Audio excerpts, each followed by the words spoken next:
Hello, I am Seema and welcome to the Hindi version of part 34 of the chapter Organic Chemistry, Some Basic Principles and Techniques.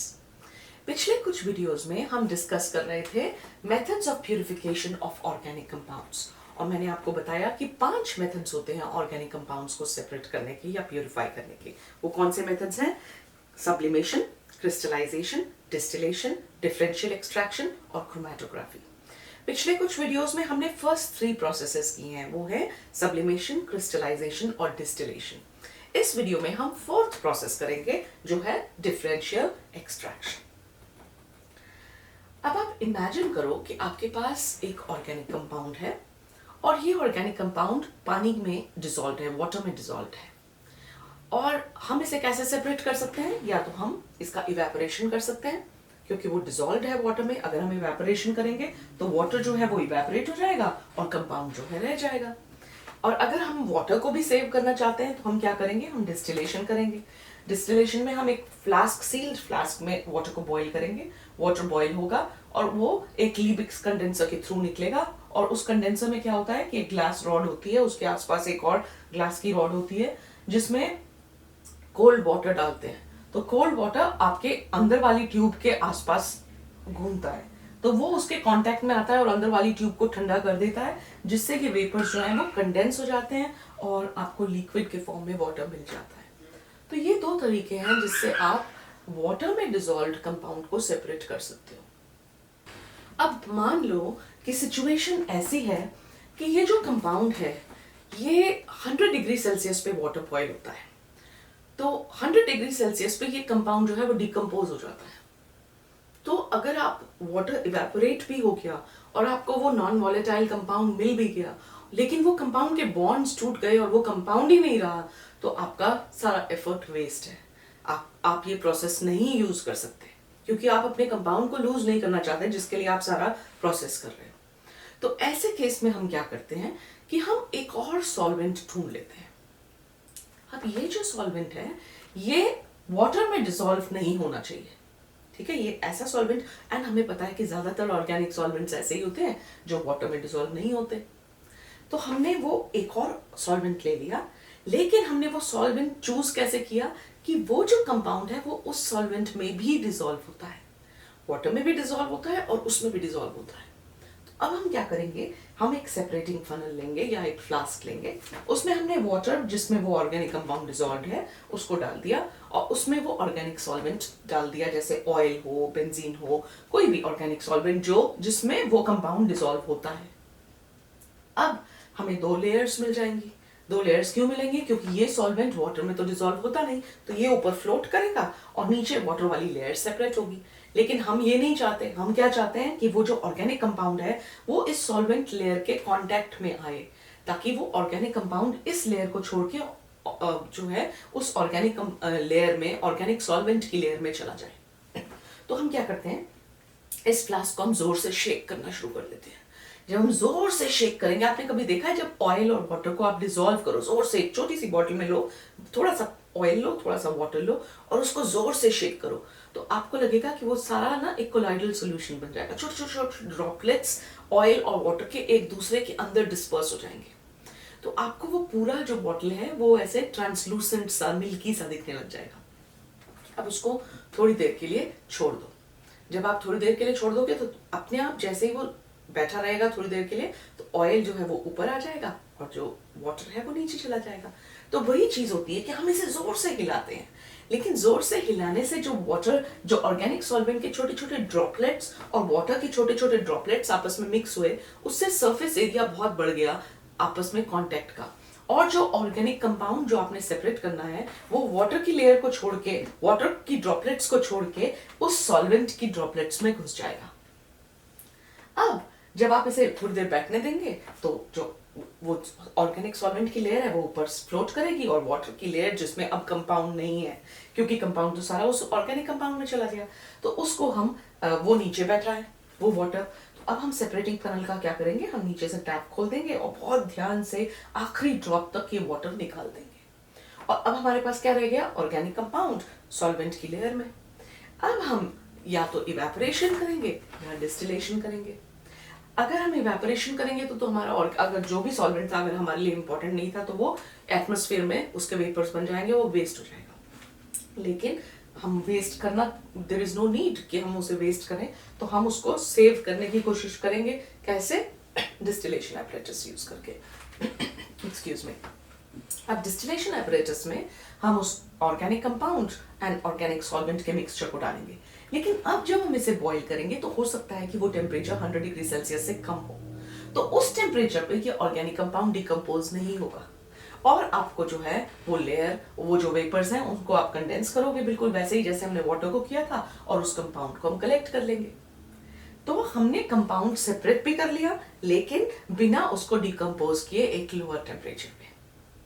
ठीक है, तो इस process को हम differential extraction कहते हैं। Differential extraction क्या होती है? जब हम ये सेपरेटिंग फनल यूज करके दोनों सेपरेट लेयर्स को, दोनों लेयर्स को सेपरेट कर देना। लेकिन इस प्रोसेस में क्या किया आपने? वो जो कंपाउंड था उसने अपना सॉल्वेंट चेंज कर लिया, और उस लेयर में, डिफरेंट सॉल्वेंट लेयर में आपने उसको सेपरेट आउट कर लिया।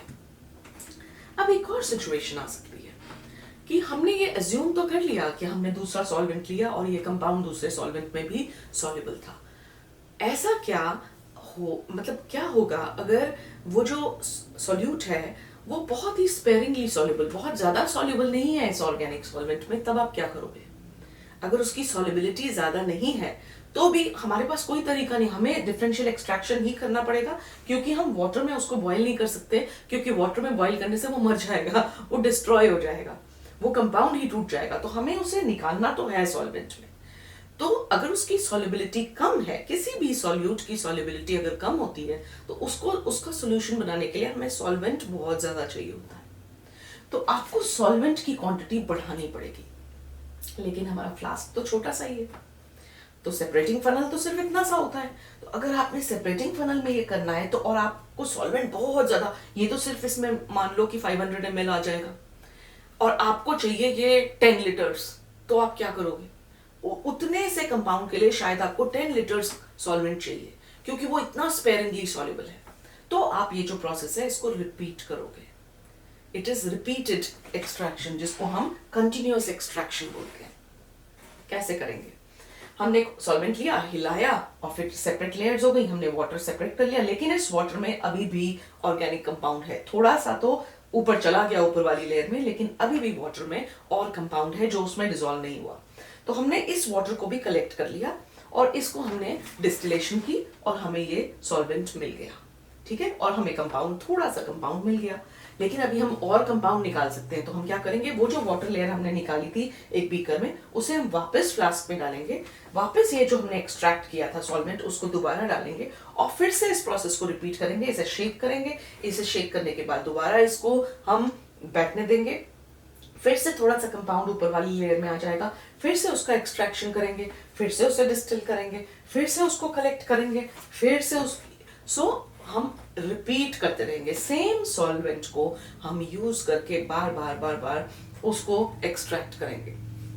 द अदर वे इज कि अगर हम इतना टाइम नहीं वेस्ट करना चाहते कि इसी वाले को रिपीटेडली यूज करें और हमें काफी प्योर यहाँ पे मिल जाता है, तो हमारे पास ऑप्शन है कि हम ये सॉल्वेंट जो है और ये निकाला, फिर इसे वापस डाल दिया, थोड़ा और सॉल्वेंट डाल दिया, फिर उससे एक्सट्रैक्ट किया, उतने में ये डिस्टिलेशन हो गई, फिर इस वाले सॉल्यूशन को ऐड कर दिया, फिर ये वाला उतने में इसको करते रहे, और तब तक वो वाला जो निकला था उसको हमने उसका डिस्टिलेशन करते रहे। तो आप सेम अमाउंट ऑफ सॉल्वेंट को लेके रिपीटेडली यूज कर करके उसी सॉल्वेंट, मतलब आपने रिपीटेडली उसी सॉल्वेंट को यूज करके आपने एक्चुअली सॉल्वेंट की क्वांटिटी कितनी बढ़ा दी। तो इनडायरेक्टली आपने उस रिपीटेड प्रोसेस से, टाइम आपका ज्यादा लगा, लेकिन आपने रिपीट करके इसको, जब आपको बहुत ज्यादा सॉल्वेंट यूज करना पड़ता है तो हम इतना सॉल्वेंट ना यूज करके सेम सॉल्वेंट को रिपीटेडली यूज करके उसको एक्सट्रैक्ट कर लेते हैं, और इस प्रोसेस को कंटिन्यूअस एक्सट्रैक्शन बोलते हैं। तो ये था डिफरेंशियल एक्सट्रैक्शन। अब मैं ये पढ़ देती हूँ कि हमने बुक में क्या लिखा है और वही जो मैंने यहाँ बोर्ड पे लिखा है। Differential extraction, organic compound present in aqueous medium. Organic compound जो है वो आपका एक्वस मीडियम, पानी में प्रेजेंट था, उसको सेपरेट करते हैं, is separated by shaking it with an organic solvent. उसको सेपरेट कैसे करते हैं? ऑर्गेनिक सॉल्वेंट के साथ शेक करके। ऑर्गेनिक सॉल्वेंट जो है और एक्वस सॉल्यूशन आपस में डिसॉल्व नहीं होने चाहिए, उनकी सेपरेट लेयर्स बननी चाहिए, क्योंकि अगर वो ही आपस में डिसॉल्व हो गए तो आपने प्रॉब्लम बढ़ा दी, बजाय इसके कि अब आप वाटर और उस ऑर्गेनिक सॉल्वेंट को सेपरेट, दोनों लेयर्स को सेपरेट करने का कोई इजी तरीका होना चाहिए जिसमें हीट इन्वॉल्व नहीं होनी चाहिए, क्योंकि वाटर जिस टेम्परेचर पे जाएगा वहां वो कंपाउंड हमारा डिस्ट्रॉय हो जाएगा, वो डिकम्पोज हो जाएगा, जो हम नहीं चाहते। तो ये दोनों सॉल्वेंट्स जो है आपस में डिसॉल्व नहीं होने चाहिए। The organic solvent and the aqueous solution should be immiscible, dissolve नहीं होने चाहिए, and can be separated using a separatory funnel. Separatory funnel से दोनों layers को हम separate कर लेते हैं। तो ये है solvent layer और ये है organic compound, water में present थी पहले, फिर हमने इसे हिलाया, जो organic compound है वो ऊपर सॉल्वेंट लेयर में चला गया। तो आफ्टर जब हमने उसे बैठने दिया कुछ देर के लिए, तो हम क्या देखेंगे कि ऑर्गेनिक कंपाउंड सॉल्वेंट लेयर में है और जो एक्वस लेयर है वो नीचे है। अब हम सेपरेटरी फनल से इसको सेपरेट कर लेंगे और ये जो हमें बच जाएगा इसको हम फ्लास्क में डाल के या तो इसका डिस्टिलेशन कर देंगे, या फिर हम अगर हमें सॉल्वेंट नहीं चाहिए तो हम इवेपोरेशन कर देंगे। So the organic solvent is later removed by distillation or evaporation to get back the compound. If the organic compound is less soluble in the organic solvent, अगर organic compound organic solvent में बहुत कम soluble है, उसकी solubility ज़्यादा नहीं है, तो आपको बहुत सारा solvent चाहिए होगा। So a very large quantity of the solvent would be required to extract a small quantity of the compound. थोड़े से compound के लिए भी आपको बहुत सारा solvent चाहिए। So the technique of continuous extraction is employed. वहां पे हम continuous extraction करेंगे कि हम उसी solvent को distill करके उसी को use करके दोबारा से extract करेंगे।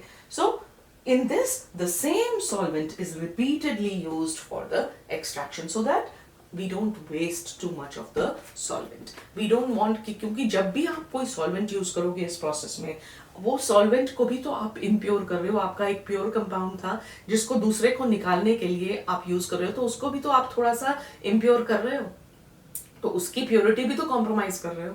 तो इसलिए और एंड प्लस आप क्यों इतना ज्यादा यूज करोगे जब आप कम यूज करके आप उस प्रोसेस को कर सकते हो, राइट? तो ये था प्रोसेस ऑफ डिफरेंशियल एक्सट्रैक्शन। अगर आपको अच्छा लगा तो थम्स अप दीजिए। इसी के साथ मैं इस वीडियो को यहीं पे खत्म कर दूंगी और इस चैनल को सब्सक्राइब कीजिए और रेकमेंड कीजिए अपने फ्रेंड्स को, और बार बार वापस आते रहिए मेरे साथ केमिस्ट्री पढ़ने के लिए। Thank you for watching, bye bye for now.